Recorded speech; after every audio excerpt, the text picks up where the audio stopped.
Hello.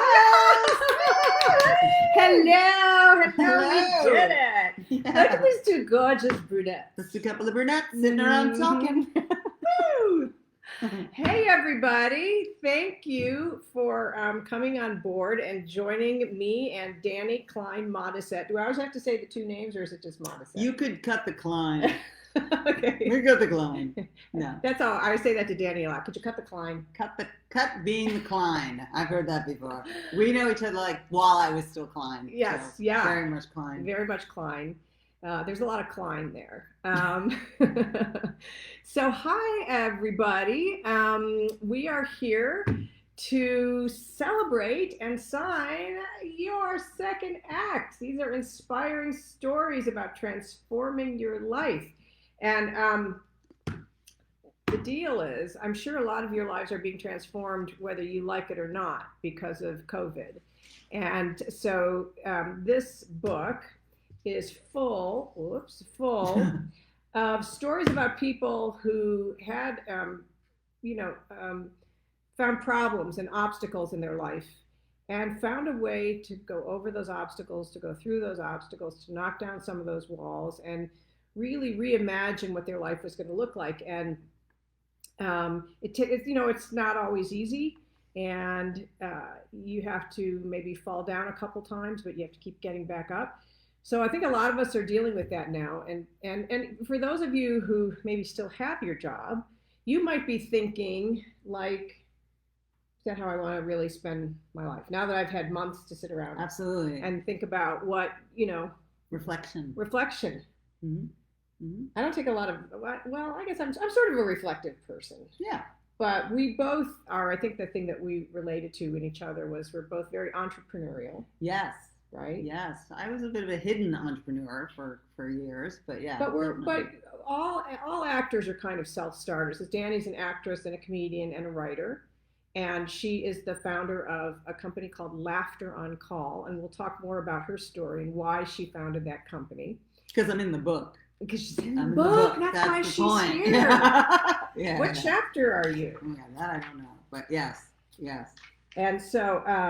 and you know what? I'm always making my family laugh because when you're an actor and a comedian, you're freelance. So every day you have to make up your day. Right. You have to make up your day every day. So I'm one of these like, well, 9 to 10, I'll do this, and 10 to 11. And now that everybody's home with the, the corona, they're marveling at my apparently no one else lives this way. Like they're like, what are you doing? And how are you handling this? How do you handle it so well? But as actors, we do it all the time. Like, even if so I have like really two, Raymond ran for 9.5 years. The Middle ran for 9 years, really successful shows, but they're gone. They ended. And so no matter how successful you are at any one moment in this industry, you're out of work the next day. Right. So we're always having to kind of stay on top of things, maybe branch out, reinvent ourselves, try new things. So I think people in our industry are particularly well suited to a pandemic, actually. Right? Yeah. Thinking on the fly, thinking in the moment, being creative. What can we do next? And also delivering humor, which is like so what people need right now. Yes. Yeah. I think that's really important. The dramatic actresses aren't very good during a pandemic. Get a little sad. Nothing against dramatic actresses. It would be sad. It would be very sad. Yes, they're just very dramatic about it. It's very dramatic. I have to say I'm kind of dramatic myself. There is a dark side to the funny. But should we tell them that story? Patty's favorite story. That's my favorite story about Danny. So Danny was one of the first people I met when I moved to LA. She came to see a play that I was in, and then we met afterwards. Secret sits in the middle. Correct. Oh my God, I can't really remember that. I know. And so we became immediate friends. I think we recognized like a kindred spirit. For sure. Right. For sure. And so, we became each other's confidants and, always talking constantly. And one point, this is right, I was first married because I remember where I was when you called me, and I was in this little tiny apartment that Dave and I were in when we first got married. And Danny called kind of weeping. It's what I call one of her 911 calls. Yes. Yes. They really need their own numeric value, though, I think. You wouldn't want to confuse it with like a real 9111111, like really big emergencies. Yeah. And she was kind of very weepy and was like, Weepy. I just don't know what I'm gonna do. Like my agent, I don't have an agent anymore. And I broke up with my boyfriend, and I don't have a job, and I just don't know what I'm gonna do. And I said, hey, you know what? And why don't we just go shopping, and I'll buy you a pair of shoes. Let's just get out. Let's just get out and just do something fun. We went deep with it. Shopping, shoes. Yes. Okay. Well, sometimes, like, you were so deep, I needed to bring you up to my shallow level. Like, bring you out of the depths to the shallow. Yeah, this is how the friendship works. In the shallow. Yeah. Right? Oh, yeah. Didn't Lady Gaga say that? She did. Okay. She did. And so she saved him. She saved him by her shallowness. Yes. See? Works. And so, right. So back to you. Yes. Imitating me. And you're weeping. And I said, come on. You know what we'll do? We'll go get some lunch and we'll go buy a pair of shoes or something. I'll buy you the shoes. And you said, I can't. I have to be a clown at a children's birthday party in 30 minutes. And I was like, this is the funniest thing she's ever heard. I'm telling you. Okay, I did have the multicolored wig on and the floppy shoes. So the visuals were good. Yes. Yeah. And also, I think the first thing I said after she made that remark was, I think you better call the mom and warn her that a suicidal clown is headed to her children's birthday party. No, I always. I would have loved to have a suicidal clown show up. Okay, suicidal. Let's relax. I mean, I probably needed another frozen yogurt. Like, I don't think I was. But I had a whole character for my clown. Because I used to wear glasses, and I never even wanted to make the effort to put in the contact lenses. Yeah. So I called myself Smarty the Clown. And then I wore the glasses, and I would say, well, I love the glasses because I'm Smarty the Clown. Oh, the things we did. That was better than the dating service. That was a better job than the dating service. Wait, so, you had a job at a dating service? Yeah. What did you do? I forget the name of it. This is before the internet, back in 1673. No. And it was a dating service where they gave you you had like a binder, and you had a script, and you went door to door. Door to door. They sent out, I know there's people out here who know about this company. They kind of wallpapered, the whole community with these postcards. Are you lonely? Do you need a bit? Do you want a minute? And then they'd send in the postcards. And then the people who sent in the postcards would be the people that they gave you their address. Mm-hmm. And then you went with your binder script. And it was to that address by yourself to single men's homes. Let me tell you how excited. Yes, in LA. Oh, my father was not a fan of that job. How long did this job last? Not long, like 2 months. Okay. Like 2 months. But you would go to these and then lonely people. But wouldn't these guys think you're the date? Well, it was a little bit of the hook, Oh, got it. Hook. Right. But you would this binder was the most manipulative questions. Like what was the happiest moment you remember with your last relationship? Mm-hmm. You just basically get them like crying. It was so terrible. But you made like $1,000, which back then per was like, week. If you sold it was all commission. So that was the other thing. So and if you closed. You were a closer. Well, what did you have to do to close? They would sign up for the service. They have to sign the contract. Got it. Yeah. And so, how many did you get to sign up? I think I signed 2 people. Really? One was a guy who thought, I'm going to get in. Are you in the service? Yes. But that was better than do you remember how much it was to sign up for the service? It was $1,500. Oh, so that's a lot to get somebody to sign up for that. Yeah, it was a big deal. But, they promised, very hands-on, and we're going to find you the right person. Wow. But the job that we did was the paralegal, the proof legal deposition summary. Right. Yeah. So that was great. Much more dignified. Yes. And you felt like you could use some of your college education. Yes, you could use even though neither of us went to law school. But we no could law read school. And do punctuation. Yes, and you could take all these, did you have your pants down in aisle 3? Does not recall. I don't know. I don't remember. I love those. That Home Depot case, that was genius. Oops, I signed a confidentiality, but I think there's a statute of limitations because it was like 30 years ago. But those were the best when they would ask them questions like, "There's no way you don't remember if you didn't have your pants down on aisle 7 at Home Depot." Right, and then you'd have to like put it into a paragraph because it was like the attorneys didn't want to read the script; they wanted to just read the synopsis. Yeah, so right. I'd say we'd pare them down. Yeah, I had a disaster one time. It was a very long, like 500-page deposition about a Japanese ball bearing company. So it was really dry. It was like the centimeters and the, how they were manufactured and the bikes and whatever. And I spent hours and hours and hours doing it. And I got it done just in time for a 4th of July barbecue. Mm-hmm. And I hit what I thought was send or save. And because there was no you had to put them on a floppy disk. That's right. And so it was save. And I accidentally deleted the whole thing after hours of ball bearings. And I instead of like flipping out, I calmly called my friend on the rotary phone or whatever we were using then. Yeah. I don't know if we had cell phones yet then. And I just said, I just deleted a 500-page deposition that I summarized, and I will not be able to come to your barbecue. And she's like, oh, I said, no, don't even go there. I have to hang up because I'm just going to start over and get it done. And I just calmly hung up and just did it, because if I didn't do that, I would scream and tear my hair out and bang my head against the desk. Oh my God. Yeah, this is why we're able to be friends. Yeah, because I would have done that.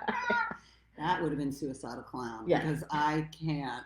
That was the thing when I am sounding 105 years old, but when computers first came out, yes, and you would lose your work. I remember working on a thesis and did not hitting save, and 3 hours of your life would just be poof, goodbye. Yeah. So I used to call it new ways to be tense. The great thing about depositions though, you could stay at home. Right. So you're not a waiter in a restaurant who's also like, hey, here's my headshot. There was dignity to it. Yes. Oh, and you could do it if you had auditions all day, you could do it at midnight. You could do it on your own hours. Absolutely. Completely on your own hours, as long as you just turned it in at a particular time. Yes. And which is kind of where we are now, this is interesting about this whole pandemic and doing everything Zoom and Skype and whatever, I think is kind of a great thing. Because you do it on your own time? Well, for instance, my husband and I, Dave, pitching shows, and we would always have to, we'd be wanting to go away somewhere, and our company manager would say, we've got 3 pitches this week, you can't go anywhere. Right. Now we can do them from anywhere.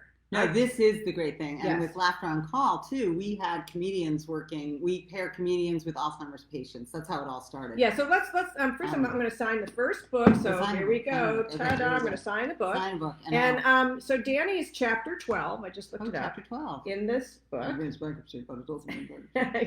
saved the best for last. Chapter 12. And so tell us a little bit about your second act. First, tell us a little bit about how you started out in New York and what you were doing. Oh, okay. Oh my goodness. Okay, so we pull the lens way back. 1882. Exactly. At the same time as Hamilton. The wholesome buggy.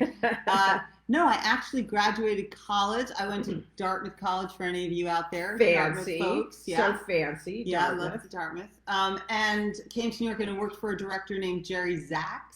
I was his assistant, and he does a lot of big musicals. He also directed a number of Everybody Loves Raymond. And he directed a number of Everybody Loves Raymond. Yes, he's very funny and a lovely man, and I'm very close with the family to this day. Mm-hmm. But simultaneously, I waited tables because they didn't pay very much to the assistants. And then I went to acting school, whatever, on and on. Then I became a comic. I moved to Los Angeles. And did stand-up for a long time, created a bunch of different shows, wrote a book called Afterbirth, Stories You Won't Read in a Parenting Magazine. I think it's 99 cents now on Amazon. It's very good, though, and it was stories. So Danny is this incredible entrepreneur, and she got all these writers and actors to write monologues about how parenting changed their life. Yes, the moment you knew your life changed forever, becoming a parent. Right. And that was the prompt. And Danny helped shape all those stories. She worked and edited the monologues, and then she produced it at this great cafe. What was that called? That was called the M Bar. M Bar. But we actually toured the country. We went to New York, San Francisco, Chicago, Boston, and it was wonderful. And everybody was super talented. And then we put all the stories in a book, and it is really funny and it's worth way more than 99 cents. I have to learn to be not self-deprecating because comedians do that. So yeah, it's actually really, really fun. And a great gift if you know anyone pregnant. And then after that, I decided that I was coming up on the 10-year mark of marriage. Of course, Patty's married very long. How many long? They're 29, 30. 29 years. Okay. Yeah. I was at around the 10-year mark, and we're not very good at anniversaries because I feel like there's a lot of expectation. And anyway, I was thinking, oh, wow, the rest till death do you part. It could be a really long time. And I said, oh, I want to hear funny stories. I love couples who laugh. I think couples who laugh together stay together. So I wanted to hear great stories about that. So we started doing a show called Not What I Signed Up For, which was all those stories where you're like, oh, no, but they stayed. And they stayed together. Stayed together. Laughter keeps people together. The laughter keeps people together. I do believe that. It's one of the great ways to get out of a fight in your marriage is to make a joke. Right? Yes. I break the tension. I think that's actually a quote. Patty and Debra, I wrote a book. I ended up writing a book called Take My Spouse, Please. And Patty and Debra interviewed in that with a lot of other couples, inspiring couples who just really use the laughter as the way to stay together. And I think you probably say that in the book. Yeah, it is a good way to break tension. And so I was on tour with that book when my mother was diagnosed with Alzheimer's. So that was like 7 years ago. And she was living alone in Manhattan. And so I started routing my tour through New York. We hired all these people to help her. And my mother was like a real kind of New York lady. Real estate agent. Yeah, real estate. A real estate shark. Tough gal. And really, I adored her. Yeah, that's good. Mm-hmm. Your mother, that was it. I didn't have to live with her. She was tough. And I realized as the disease, so we hired a bunch of people to help her, and then she fired everybody. And then I realized that after one of my trips, she was basically like in the fetal position in her bed because she was so afraid, I think, and isolated. So I moved her to Los Angeles. And I thought it would be better. My sister and I talked about it. We were like, it'll be better. I have kids. She'll be near us. And then I found this wonderful place called Silverado. And that's a company that specifically deals with memory care for Alzheimer's. There's a lot of places that have memory care now because it's so prevalent. But their whole kind of raison d'etre is dealing with memory care. And they have a philosophy of turning fear into love, which I really loved. And anything goes and no shame. And so she was there and it looked like a hotel for about a week. And then she became withdrawn and depressed. And I thought, I was really upset and I thought I made a mistake and I was at my dentist and, because it's LA, she's like also like a life coach. And I was like, weepy again, no multicolored hat. 911 dental. Right, 911 dental. 911. And she said, and I said, I just, my mother's depressed. I just wish I could hire a comedian to cheer her up. And she was like, oh, well, you should do that. Why don't you do that? And I was like, oh my God, can you do that? And she said, yeah, do it. Just go find someone. So I got on Facebook, which we are currently on. Mm-hmm. And I said, looking for comedian interested in gerontology paid gig. And my phone rang immediately. It was my friend Amy in New York. And she said, I was just on the phone with a comedian in LA and she wants to work with seniors. And anyway, longish story short, she came and met my mother. And she got down with her and made eye contact and really took her in. And she had a little New York accent, which was great and familiar. And she said, I know, you don't want to talk to me. No, you're probably thinking, who is this schmuck just talking to me and talking to me? And my mother's face lit up. She heard the word schmuck. She loved it and repeated it. And then we were off and running. And so that was the beginning of Laughter on Call, basically, because other people in the community saw it and they were interested. And so then I just started training people and hiring people to go out. And that was the whole point of how this started with the conversation around Zoom. Because prior to COVID, we had set up the office to train comedians all over the country. And we would stream them in and we'd have Zoom sessions and then they'd go and work one-on-one with people in Maine and Indiana and Pittsburgh, all over. And so now we're not ready to go into people's homes because we want to be respectful, but we're able to use to work with people all over the world. So we have a client in London and, we're able to, because of Zoom, now we can go anywhere and everywhere. So that's the payoff of it for sure. So Laughter on Call, if anybody out there is dealing with a loved one who's struggling with Alzheimer's, look up Laughter on Call. There's going to be resources for you there. Yeah, so, yeah. Yes. And can you show it? Tell me we wearing. Oh, yes, and we are going to tell people that we will be waiting. Hold come back with this sign. I do have a modern We dance. are answering questions. No, we're yes. totally Okay. going to answer questions. Listen. By the way, yes, we're going to answer your questions. We could gab forever. Clearly, yes. So we're going to answer your questions. Let's go to a question. Let's go to a question. Go to a question right now. Enough of us. Enough what of about us. our fans? It's enough. Yes. Kevin in Colfax, North Carolina. What inspired you to write your second act? Well, as you may or may not know, I have had a show on last season called Carol's Second Act, which was subsequently canceled. So, these are the kinds of things, by the way, we were talking about, right? Of actors having to just like wing it and go with the flow. And it's been, it was tough. That's always hard when that happens. And you tried really hard. You pour your heart and soul into something. And when it doesn't work, it's painful. But what I got out of that was the idea that someone, Carol, was taking her divorce and turning it into this positive thing where she was going to go to medical school. So she goes to medical school. And I thought, that's an inspiring thing. A lot of people started responding to the show saying, I did a similar thing. And so I realized there were stories out there. So we found, and I have people in my own life who are doing it, like Danny. So we found we did research and amongst my friends, and then reached out into the wider community and got stories of different people who had really sort of taken the reins in their life and overcome difficulty by starting a second act. And it can happen at any age. Sometimes, we think of a midlife crisis people talk about, and the old way in like Mad Men days is like, oh, the guy gets divorced and buys a sports car and wears a toupee and gets a younger wife, but now it's like, it's not midlife crisis that we're talking about. We're just talking about like either you've come up against something and you need to make a change, or you've just had time, like in this pandemic, to think about, what your life is about, and realizing that life is precious and fragile. And so, or you're inspired. You're seeing something out there that's inspiring you, and maybe this is the time to do that. So your second act is full of great stories, and then just some pages at the end where you can kind of write after every chapter how you reflection questions.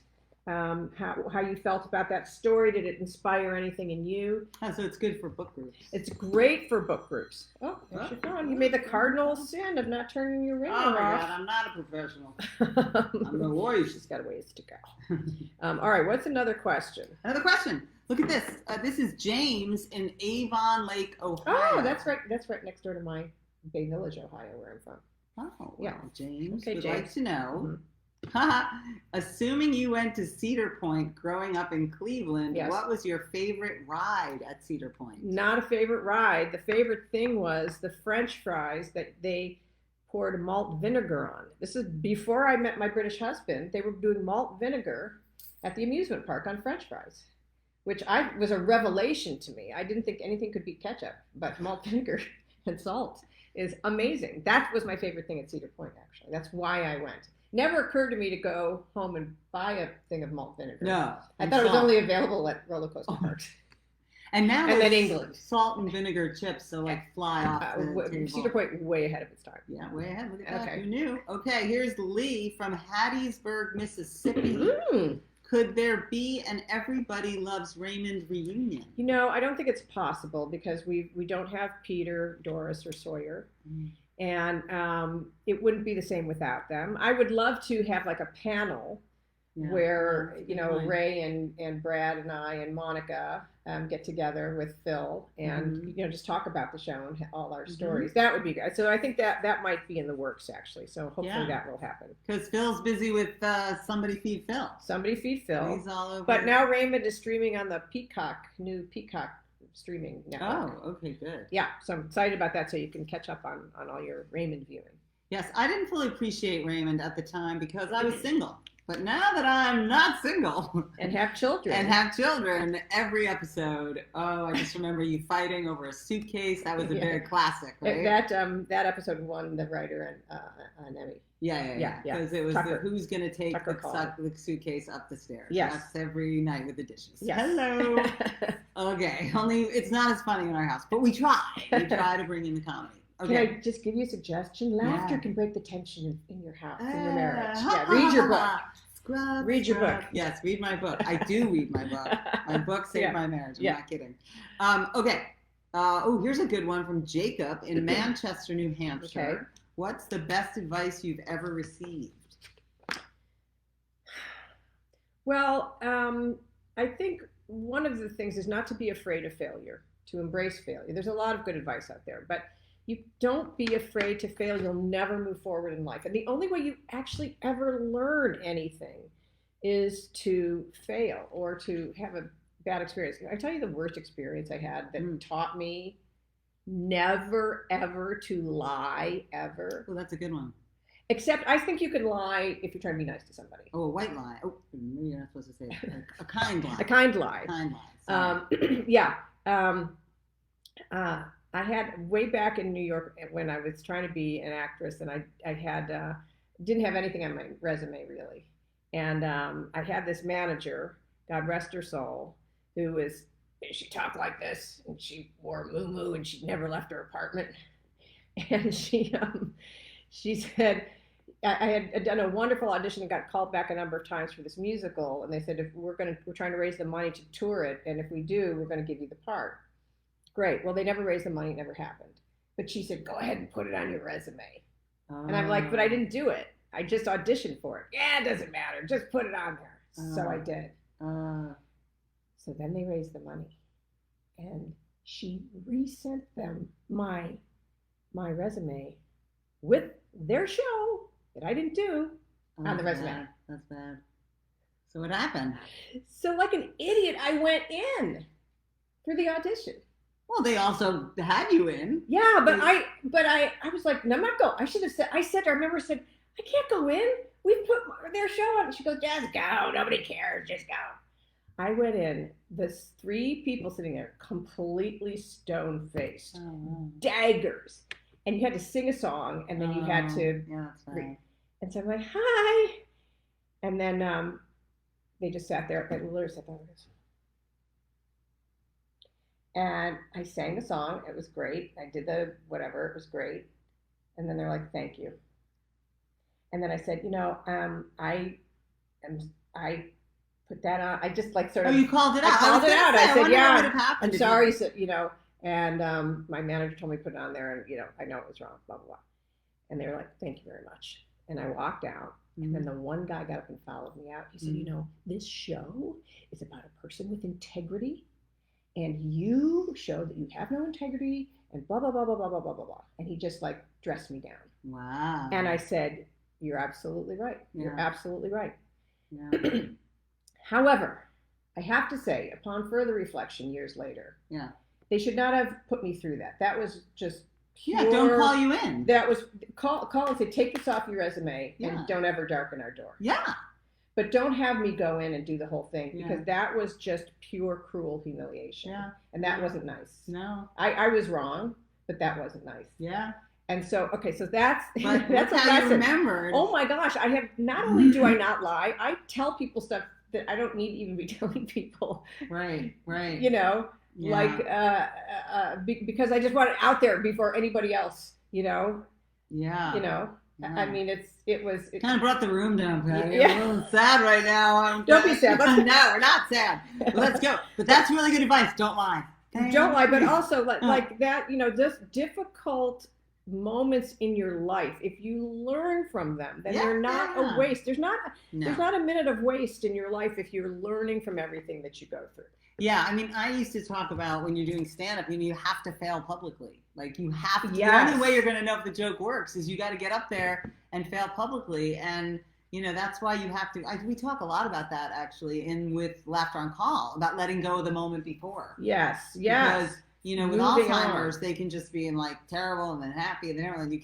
You have to keep going. You have to keep going. Perseverance, you know. That's right. Resilience. These are all very important words. Yes, and that's all. And you have to. You can't be fear based. A lot of you know, fear of failure keeps you from trying something new. So you can't be fear based. You have to be. I like to say it's adventure based. You have to be open for an adventure, even if you kind of crash and burn a little bit. Yeah, even if you're locked in your house. Right. There's something to be learned. Start writing. I don't know. Something. Yeah. All right.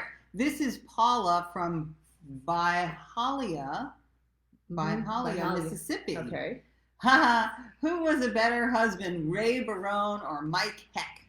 Well, no offense to the wonderful Ray Romano, but I think just purely from a character point of view, the character of Mike Heck was like the strong, silent one. I think he was like every mom's like sort of secret crush. It's like tall, handsome guy in a plaid shirt who could fix stuff. Even doesn't get too crazy. Loyal. Yeah. Calm. Calm. Well, Frankie's bouncing off the wall, so probably. But Ray was a wonderful husband in his own way. Okay. All right. This is a long question, so here we go. This is Deborah from Phillipsburg, New Jersey. Okay. Were you intimidated working with such an established cast when you first got the role? I'm assuming Everybody Loves Raymond. I have watched you on Everybody Loves Raymond and enjoyed your professionalism as an actress. My husband and I have all the DVDs. I have also watched you on The Middle. Thanks so much and stay healthy and safe during the pandemic. Oh, so the question is, were you intimidated? Okay. Hey, Deborah, thanks. I tell you what, I had two kids, a 3-year-old and a 1-year-old when I started Raymond. And I was so tired and so overwhelmed with being a mom that I just didn't have time to be intimidated. I literally would just come in and it's like, I just need to do my job because I have stuff I have to do back home. So could we rehearse it? Because I have to get home. Yeah. So that actually was helpful for me to be so kind of overwhelmed with my kids. I didn't have time to worry about if people liked me, if I was doing a good job. And also Ray had never done this before. So I think if anybody felt nervous, it was him. It was his reputation on the line. It was his name in the title. Right, because he was a comedian. Sure. And he hadn't really done that kind of acting before. I mean, it's amazing what a wonderful actor he is. Yeah. And he's done incredible projects. I mean, who would have thought you'd say Ray Romano in the same sentence as Martin Scorsese and Robert De Niro? I know. It's pretty cool. I know. That's what's great about this industry. Stuff like that can happen, and that's pretty exciting. Yeah. I really like this question. This is Lisa in La Habra, California. How do you summon the courage to take a leap into something unknown? Well, it's interesting that you use the word leap because there's leapers and there's planners. And sometimes you can be both. It depends on where you are in your life. For instance, I talk about when I first moved to New York City. I had graduated from Ohio State and I was working at this restaurant in Cleveland and it was obviously not going anywhere. And I wasn't going to be able to do anything with my acting diploma. Right. And my friend called and said, I'm from high school. She said, I'm moving to New York. You want to come with me? And I was like, yes. And I didn't know where the apartment was that she got. Wow. I didn't know anything about New York. My brother was living there, but I had only visited him once and didn't really like it at the time I visited him. So I just left. Left. I didn't have a job lined up. Yeah. My dad gave me $800. Can you imagine your kid today coming to you saying, I'm going to move to New York. Where are you going to live? I don't know. Do you have a job? No. And you going, here's $800. Good luck. Yeah. Can you imagine doing that? No. Yeah. But see, I think our parents were better that way. Yeah, I didn't realize we had that much in common, actually. Because I came to LA knowing one person and $500. Oh, you had even less. And no job and nothing. Did you have a car? Nope. No car? Nope. I bought my first car through the Screen Actors Guild union thing. I didn't have a car when I moved to LA. I bought it from Rent-A-Wreck. Oh, Rent-A-Wreck. That was a good company, yeah. A 1974 Toyota Corolla with a faulty starter. I had a Toyota. I think I had a Corolla too. Did you? Car. Yes. No. Yeah. So didn't know that. So you can, taking a leap may not be comfortable for you. So you can plan your next move. A couple things to do are volunteer at an organization that's sort of in the area of your interest, right? Yeah. And so get a feel for what it is and check in with yourself. Is this really what I'm meant to be doing, or that I'd like to do? Online classes. Look, we're all doing online. Everybody, half the kids in the country are going to be going to school online. Yes, mine. My sons are going to be at university online. So, taking online classes, and they can be very inexpensive. It's a really great way to start prepping yourself to make a move. And then the other thing, I like podcasts. Listen to people. There's a podcast for every topic under the sun. So start listening to professional podcasts about the area you're in. So you don't actually have to leap. You can just plan and sort of pave the way for yourself, so it doesn't have to be a huge struggle.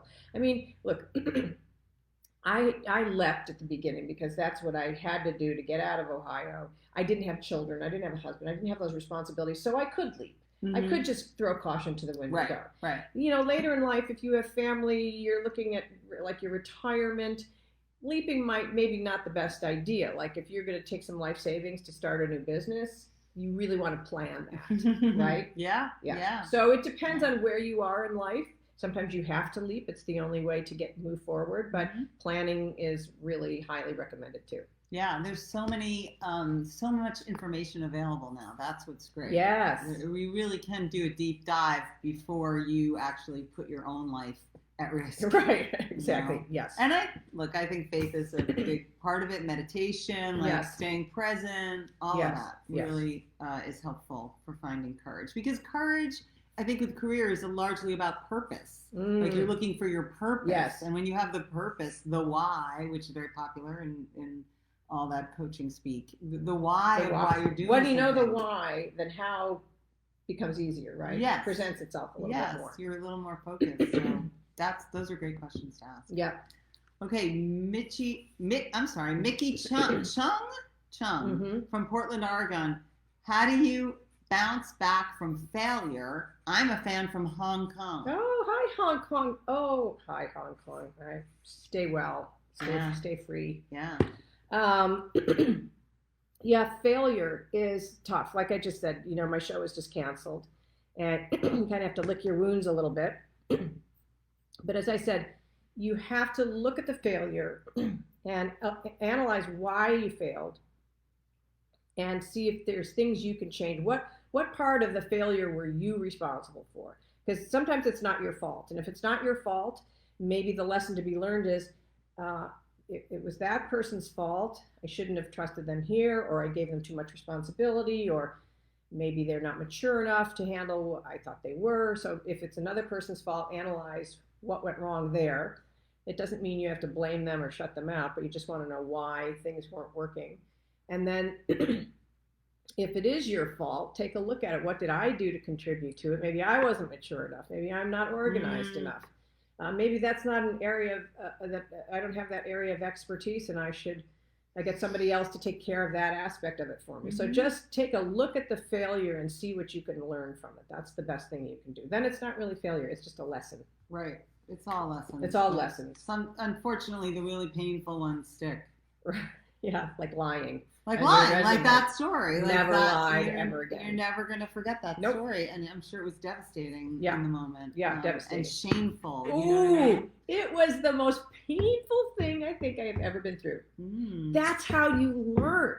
If something hurts, man, you are going to really remember it. So don't necessarily shy away. It's awful, but just get through it and move on.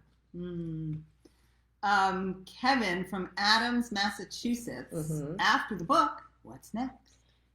Well, we were filming an indie comedy feature film in Oklahoma City when the pandemic hit, and I've been producing with my husband, David Hunt, who's also directing. Wonderful, lovely, just fabulous comedy.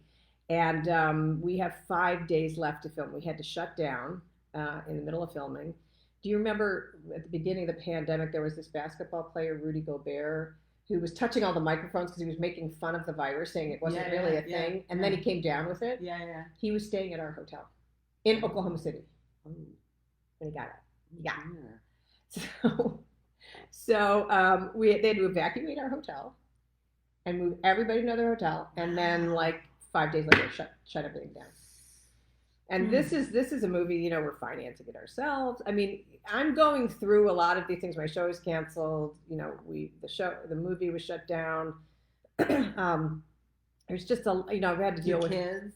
My kids are good, but 3 of them came back. Right, No, it's great. Actually, it's been really nice. We talked about how it's nice having a family around, right? Yeah, of course. Just hand me some of those books. And so I'm kind of plugging away, but the real next thing to do is to finish the movie. I have 5 days left. We edited what we have, and it's marvelous. And so I'm looking forward to doing that and then getting the next one off the ground. Yeah. Yeah. I think what's so interesting is that there might be this perception that like you're somehow not being affected. Right. And it's like, you just like your work, your kids, your family. It's like all, it's everybody. It's everybody. That's been the most comforting thing to me through the pandemic. It's like, I can think, it's just you're like, why, God? I thought I was doing what I'm supposed to be doing. God, why would you let this happen? By the way, it's happened to everyone all over the world, and some people have died, and some people have lost their jobs. So we're doing, it's perspective. You have to have perspective on everything. This is a great one. I personally love this one. This is Stephanie from Augusta, Georgia. Hi, Stephanie. What advice do you have for women over 50 who have never found their niche in life? Oh, Stephanie. Well, it's exciting. 50 is very young. I'm 62. How old are you? You want to say how old you are now? Oh, everyone knows. I'm 57. Okay. I have passed the 50 online. Spring chicken, you. I am. You young sapling. Yes. So I just feel like it's wide open. Like 60 today or 50 today is not what it was when our parents were 50 and 60. No, right. They were ready to retire. They were done. And I feel like for so many of us who have spent a good chunk of 20 years or so bringing our kids up as our main identity, our main job. For sure. And we've all sacrificed, and that's fine. We want to sacrifice for our kids and we want to be there for them. But we've also tried to take care of ourselves and stay healthy. And so that when they're gone and on their own, we are out here creating a company, Laughter on Call, producing a movie. I just feel like really excited about going forward. And I think, Stephanie, you'll enjoy this book because you'll get a lot of inspiration from very different people who had different issues that they overcame. But also, as we said before, volunteering, online classes, and podcasts are a great way to find your niche. Like, what is it? What are the things that you're drawn to? Also, sometimes, they say, what do other people say you're good at? Sometimes we have a thing in our mind of what we want to do, but we find other people telling us we're very good at this or that. And take a hint from that and maybe look at what people say about you that's positive and see if that leads you somewhere. I also think it's like what gets you out of bed. Like it can be that simple. Like what gets you what do you enjoy and like what do you feel passionate about? What do you have a really strong opinion about? And I will just say I didn't start Laughter on Call until like 54 or 50. I mean, I don't often admit that, but like, it was just a couple years ago where I saw something that moved me and thought, I got to do something about this. I have to do something about this. So I think also like just staying open. Like you don't know where it's going to come, Right. And another great tool, and this is not mine, this is from The Artist's Way, right? It's just writing every morning. Right. Before you even do anything, just wake up and write a couple pages and just keep, even if it's, I have nothing to say, I have nothing to say, I have nothing. Eventually you'll get bored of writing, I have nothing to say, and you'll get to the next thing. So I started doing that book, and I haven't. I think I got up and wrote one day, and I didn't get out of bed again. But did you? No, but I want to go back to it. I do. because I think it's a good thing. It's a great thing. And have you done it? Like, did you do it for a while? Like, did you get the book and then you did it for a while? Well, this was many years ago. Yes, well, it's still around. No, it's still around. There's like Artist Way groups and everything. Right. You don't have to be an artist. You No. can just be a person who wants to figure yourself out at this stage in your life. But also getting together with friends who maybe are in the same boat as you and saying, what do we want to do? Not collectively as a group, but on Zoom. Yeah, get together with your friends and start bouncing ideas like, guys, I was thinking of doing this. What do you think? Kind of thing. There's so much reinvention happening right now. And speaking to that whole, Laughter on Call, so we're on Zoom and we're talking to corporations now about creating connection through laughter on Zoom. And so you just have to keep asking questions and reading. And it'll come to you. Don't give up. But also volunteer. It's in some places it's hard now because things aren't open. But even if you have no idea, just pick something and go volunteer and just see how it feels. And maybe it's not that particular thing that's going to draw you, but you'll meet somebody else who will tell you. There's a woman in the book who started an organization for foster kids, and someone just overheard her at a different place talking about what she wanted to do, and they said, we have this company that we want to we can't keep doing anymore for foster kids, and she ended up taking it over. It's just because she was at some other thing. It wasn't where she was. I'm trying to think of which story. Now it's hard to overhear conversation currently, but you can get on Zoom groups and it's Rachel Arazashvili. She started Giving Children a Voice. What chapter number? That's chapter 15. Chapter 15. Yeah. Okay. Cool. Yes. All right. Here we go. I like this one. Angie, Pittsburgh, Pennsylvania. How do you find growth in the middle of chaos of working motherhood? Yes. So Angie, that might not be your season to start something completely new. I had that exact same question. I was listening to a sermon by Pastor Tim Keller of Redeemer Presbyterian in New York City, and he was talking about doing things and blah, blah, and I just got this like, I know I'm supposed to be doing things, but I'm working and I have 4 kids at ages 5 and under, Oh, wow. So what year was that? Like a long time ago? It was early on. Early on. Not last Raymond. week. No, it was just like during Raymond. Okay. And I think I called him and I said, how am I supposed to do this? And he said, it's not your season. That sermon was not meant for you.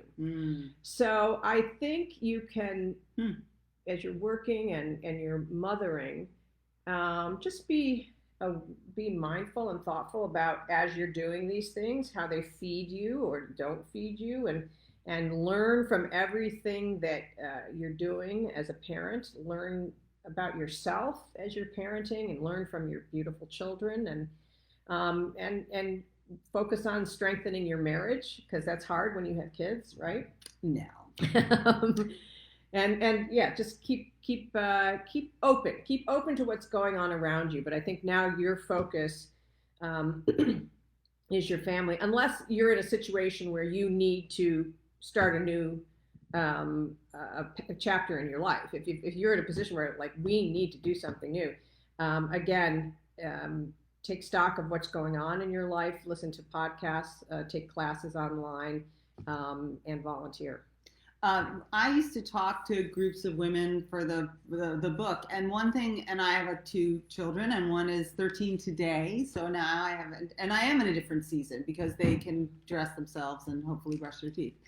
But what I used to talk about is keeping, like, if you think of it like an oven, and keeping a low flame on whatever is you feel passionately about, and just being, because it's easier to turn up a flame after they're old enough than to like try to kick the whole oven back on. And even if it's like just that you like to dance, or you like to sing, or play piano, or bake, or just to keep that going for an hour or 2 a week, so that it's accessible to you, so that when they are more independent and things calm down, you can easily get to that. That was just something that definitely helped me. Yeah. So cool. More books. Yeah. More books. Thank you. Okay. Let's see what's coming up here. All right. Is everyone having lunch? Are you having lunch while you're watching? It's lunchtime. Well, it's lunchtime in LA. Yeah, it's lunchtime in LA. So let's see. Oh, here's a good one. Amy in Brentwood, Tennessee. Oh. What are you most looking forward to when quarantine is over? Oh my gosh. there's a little cafe around the corner from us, a bakery, Heirloom Bakery on Riverside Drive, which I love. Oh. Have you been there with me? Yes, I think you have. Maybe once. And our kind of Sunday morning treat after church is to go and get like a full fat latte and a croissant with butter and jam.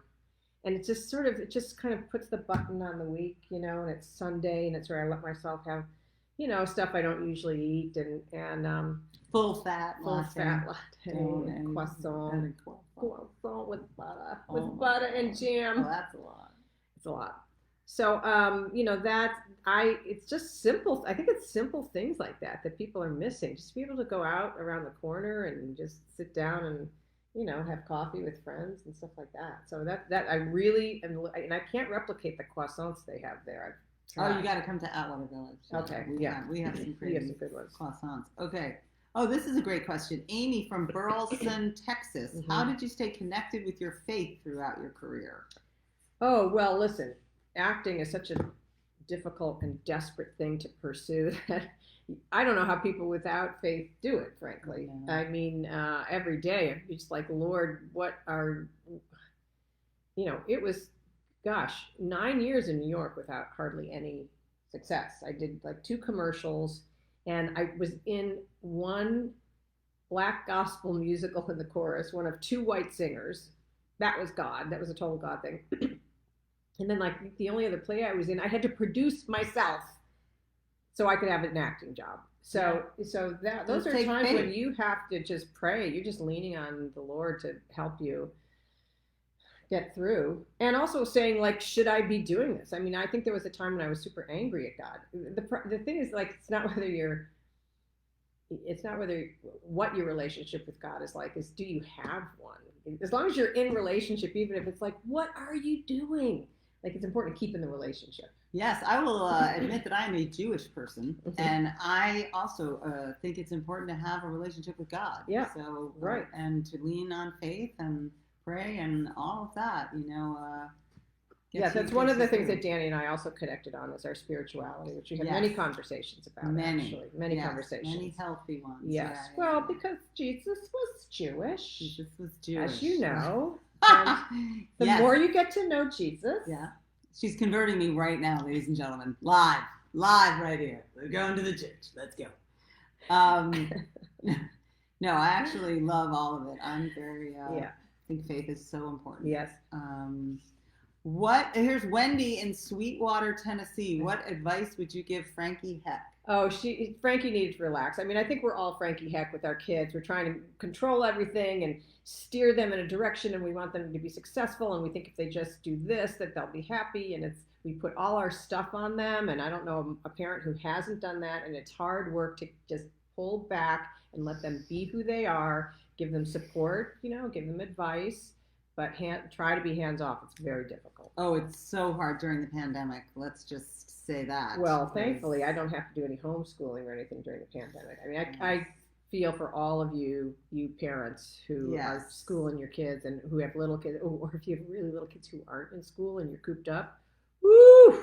Yeah, I really do. I mean, it's tough with the 13-year-old. I have my older one, he's kind of launched, but the younger one, man, and the video games and you're competing that. But what I've been thinking about is like when you have children like K through 3rd grade, where you have to teach them to read.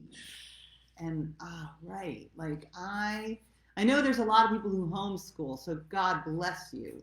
But I don't know what I would do if I had to teach Gideon to read and write. I don't know.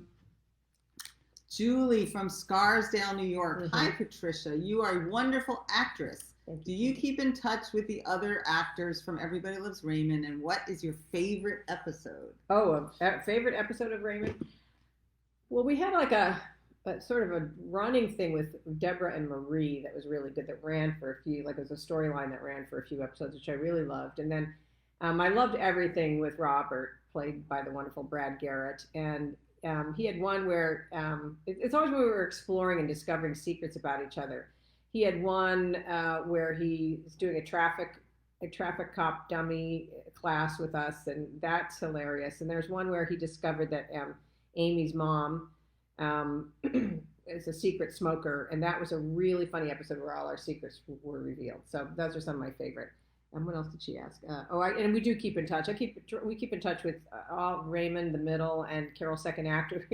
We had a great one wonderful year together, and so we're all still chatting with each other. Oh wow! Okay, here's a good one. Tracy from Celebration, Florida. Oh, that's the Disney place, right? Isn't that Celebration? Sounds like it should be if it's not. Right. What encouragement would you give to a couple in their 60s who, due to health issues that prevent them from working and feel there's no hope for a new chapter or purpose, asking for my parents? Okay. That's really, and how nice of you to be considering your parents and when they're feeling depressed. And I can imagine with health issues, it would be difficult.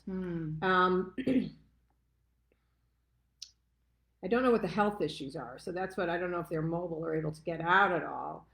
But there are things like people. Well, there was a wonderful man in England who just got knighted by the Queen because he did like a marathon with his walker in his backyard where he just did circles in his backyard. He did laps, and it ended up being like, I don't know, like a marathon, like miles and miles and miles he did.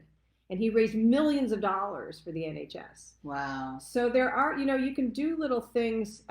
There's always charitable organizations that need things like clothing for kids. If you're like a knitter, or you make things, you make quilting, people do. And there's always people that can use those kinds of products.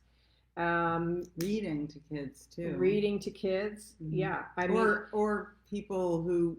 it's interesting if they both have their faculties, like working with people with Alzheimer's would be such a gift. Yeah. Because they're always looking for companionship, just someone to listen to them and talk to them. I mean, everything is very challenging right now because, at least in LA, most of us are still in our homes. Yeah. So, but I think when that loosens up, there's real opportunities to be of service. My sister just told me that somebody in her neighborhood, the mother-in-law came to live with the kids, right? And so in the garage, she does like a weekly story time for the neighborhood kids.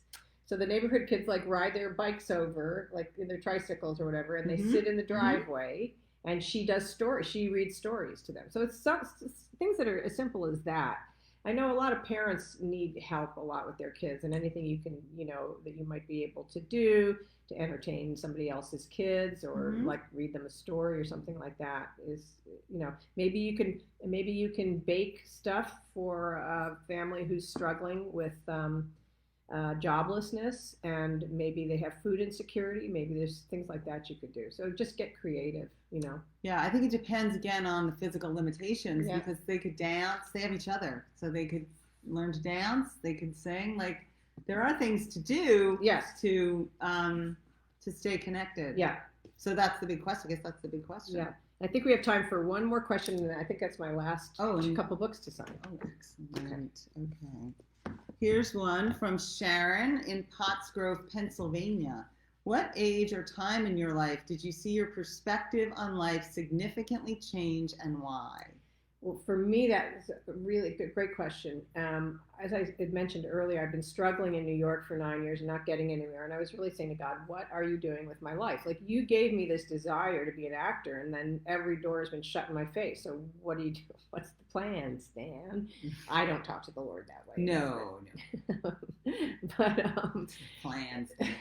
His name's not Stan. No, everyone knows Yahweh. So, Mr. Yahweh to you. Yeah. Then I moved to LA, and we went on a mission trip to Mexico. I talk about it in the book, just for a weekend, and it was an orphanage, and we laid the lawn for the kids, and I didn't speak Spanish, and they didn't speak English, and there was a bunch of us from the church, Hollywood Presbyterian. And when I came back from that couple of days with the kids, I just felt this deep inner peace that I'd never felt before. And I thought, I've been too focused on, like, if I'm not a successful actress, my life has no value. And I can't show my face, and I'll be a failure, and it's shameful. And when I had that peaceful feeling, I literally, I wasn't married even then. I was living in my cousin's girlfriend's mother's back bedroom in West Hollywood at the age of 30. What a success. And I just said, okay, Lord, I'm going to give you my life, and I can go back to that orphanage if you want me to. But I had started getting some auditions, and I said, okay, I'm going to audition if they keep coming. So if you want me to go back to Mexico and work at the orphanage, I'll do it. Open that door and shut these other doors. So the auditions just kept coming, and I got my first sitcom with Linda Lavin called Room for Two, who's a great mentor in my life. And everything just went from there. And I started having this wonderful career that I have today. But the great thing was, I saw it as an either or proposition. I said, which one? But God said, no, I'm giving you both. Because now I work with World Vision, and I travel all over the world helping raise money for clean water. So he said, it's not either or, it's which one are you going to do? I'm going to give you the acting now, but really, and I know you enjoy the acting, so I'm going to give you that, but really, I think the purpose of my career is to bring clean water to people, right? So the why, there's a why here, and I've been blessed that I've been able to do what I love, but also been able to use that platform to help people. So I also think that's a good point about it's not either or. We tend to think it has to look like this, and it has to be this, and if it's not that, then I failed. And that's not, it can look like different than you anticipated. That's right. And most of the people in this book, right, your second act, did not anticipate where they ended up, and their stories are in here, and you're going to really, really be inspired. A lot of them they're all super moving.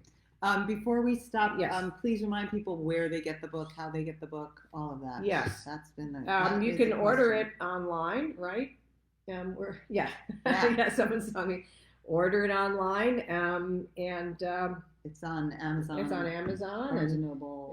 All the outlets, all the bookstores, anywhere you buy books, you can find this book, and you're really going to love it. And when you do get it and read it, please reach out to me. We'll have a space put together where you can reach out to me and tell me if the book has helped you, if it's inspired you. If you have a second act story yourself, I would love to hear it. So I'm hoping to put together a platform where we can talk about all these things, and I'd love to hear your stories and how you did it, and so that you and I can be encouragement to other people. So thank you so much for joining. If I hadn't gotten to your question, you can reach out to me on Twitter, Patricia Heaton, or on Instagram with your questions, and I'd be happy to answer them, or on Facebook. And just thanks for joining us. I hope it was fun and informative. And thank you for sharing this time. It was cool. It's been 30 years. I know. Well, we know each other for like 32 years. Look who's counting. No, because because it was two years here before I got married. So I've been married for like 29 years. So it's like 32 years in LA. 32 years. Yeah, huh? I know. And look at us. Look at us. Second act. What's up? All right, everybody. Thank you so much for joining us. We'll talk to you soon. Bye.